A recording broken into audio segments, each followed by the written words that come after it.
right. Good morning, guys. Good morning. How are you?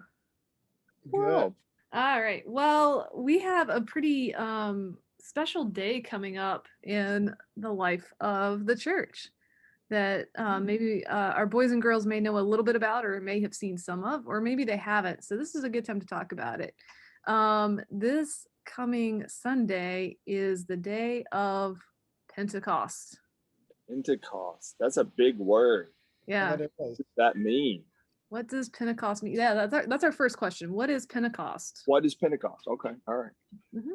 Pentecost means that. Let's start there. Pentecost means 50, right? Mm-hmm. 50. But where does the 50 come from?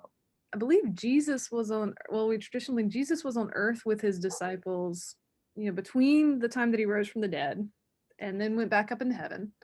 There was kind of a 50-day gap, wasn't there? From Easter, and then the 50th day is Pentecost. So on that 50th day, we mark Pentecost. Mm-hmm. And we also mark a lot of other things on that day. Yeah. On Pentecost. What else is Pentecost? Yeah. Well, if you read the scriptures, it's not just that Jesus went back up into heaven, but that the disciples then received the Holy Spirit. Holy Spirit. Why did they receive the Holy Spirit, though? Wasn't it right? The significance was it was Christ and kind of the power coming as the advocate, right? Mm-hmm. Advocate, that's right. So Jesus knew he wouldn't be here physically, so he needed to give an advocate to, or I think the fancy churchy word is paraclete, to be here to be with his people on earth. And he sent the Holy Spirit. So it's also, Pentecost is sort of Holy Spirit Sunday. So the Holy Spirit comes to these people all gathered together. And so all these people gathered together, when the Holy Spirit comes, what would we call that? The church. Mm-hmm. The Holy Spirit came to all these different people who were ready to receive the Holy Spirit, and they didn't even know what they were receiving. And it became right. People thought they were just drunk. Yeah, because they were all, in the Bible. Yeah, they were all speaking different languages, and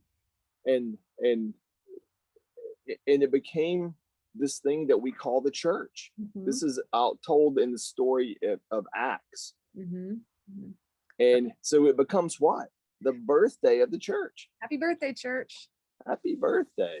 Pentecost is the 50th day after Easter, Holy Spirit Sunday, the birthday of the church. It's a big Sunday. That's a lot happening. It's a lot happening. What are some things that we're going to see and hear and experience at this big birthday party for the church? Probably not cake. That's for sure. But communion. Yes. And cake, so.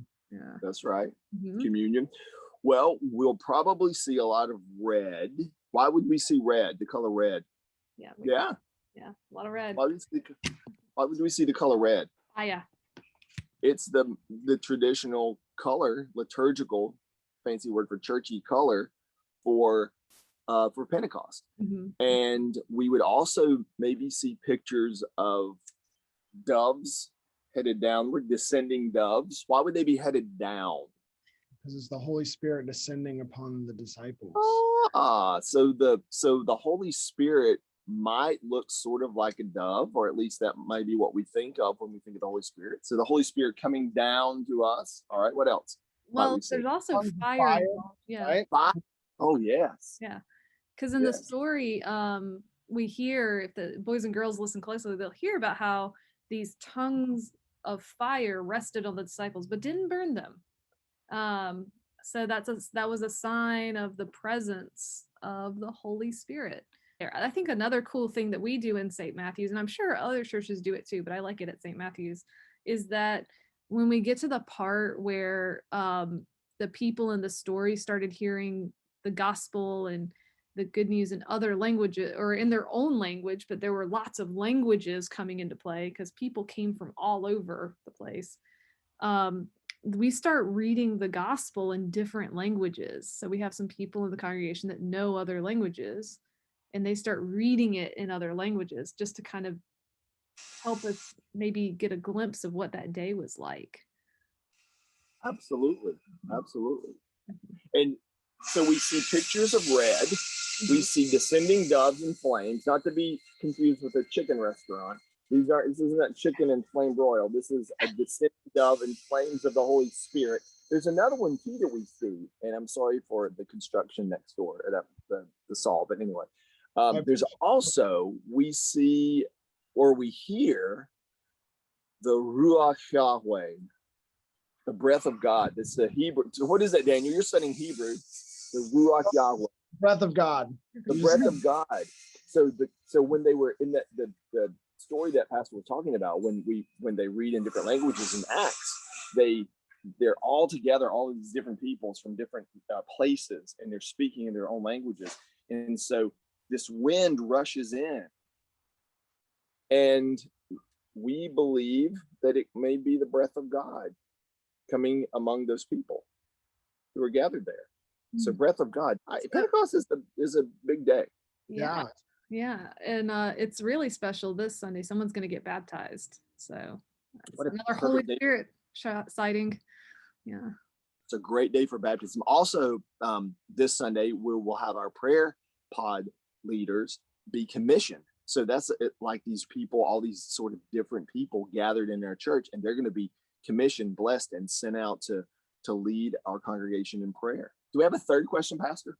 Well, I mean, so this birthday of the church comes around every year, so we've celebrated a few Pentecosts. Do any of y'all have any interesting or funny stories about something that happened at Pentecost? I'm just curious. I wouldn't say I don't have like funny. I always like when Pentecost, like most of the churches I've been to, they always have the people stand up and speak in various languages. That's just really cool. Mm-hmm.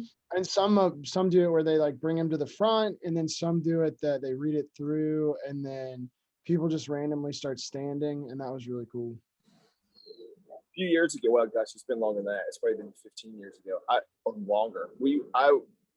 Christy and I were in New York, and we worshipped on Pentecost Sunday at St. Peter's Lutheran Church in Manhattan. I think it's at 54th and Lexington, and it's a really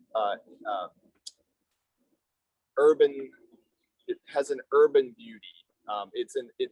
If you know this New York City skyline, boys and girls have seen the building that has the slanted roof, the tall building that's the City Corp building. And in the mid 1970s, the City Corp, that building was built, and to make way for that building, the old beautiful, I think it was a Gothic style church, was torn down, and the people, the congregation at St. Peter said, well, we would like to be in the lobby, essentially, our church to be there. So you've got this center of commerce in the middle of Midtown Manhattan, and you've got this church right there, and there's a subway stop there.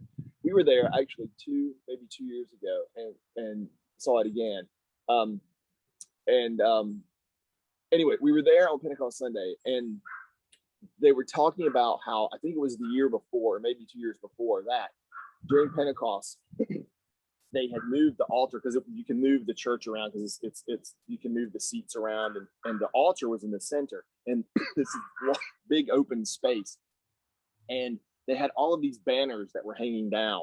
And they were banners not like we have in our church, but they were long banners and tall banners, and I think they were red, different colors, and they reached from the ceiling all the way down to the altar, and they had lit the candles, the altar, and the banners burst into flames. And so you really had the fire of Pentecost in the service, but they burned so quickly that they just put themselves out. So anyway, that's my story.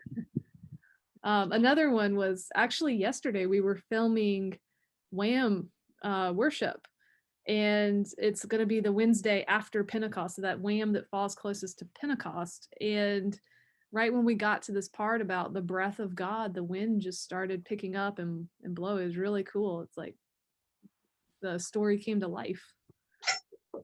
Judy Schleppengrail was hosting us, she and Marcia, and And it was when the wind came through, we talked about it. Judy said that was God and the trees there and the wind. It was perfect timing. Yeah. Well, it'll be exciting to celebrate the birthday of the church this Sunday, and if everybody can either tune in or come in person and be a part of it. So yeah. See everybody next week. Next week, yeah. Bye, everybody. Bye.